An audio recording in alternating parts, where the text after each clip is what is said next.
İndi heyvanların da sığorta vaxtıdır. Fermerlər iri buynuzlu və xırda buynuzlu heyvanları aşağı məbləğlə sığortalaya bilər. Xatırladaq ki, heyvanlar yoluxucu xəstəlik, yanğın, vəhşi heyvanların hücumu, ilan, həşərat sancması və zəhərləmələr kimi hallardan sığortalanır. Heyvandarlıqda proses daha tez olur.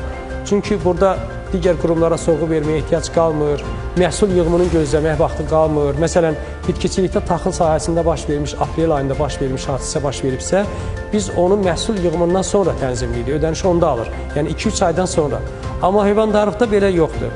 Heyvandarlıqda heyvan tələf olursa, xəstələnirsə, məcburi kəsmək edirsə, o artıq araşdırılır. Əgər Aqrar Sığorta Fondunun qarşıladığı riskdirsə, dərhal bütün sənədləşdirmə aparılır və fermerə ödəniş verir. Məsələn, 1000 manatlıq inək ölübsə, bu fondun qarşıladığı riskdən ölübsə, 1000 manatdan 10% çıxılır, 100 manat, 900 manat fermerə ödənilir. Daha burada ikinci hesablama yoxdur.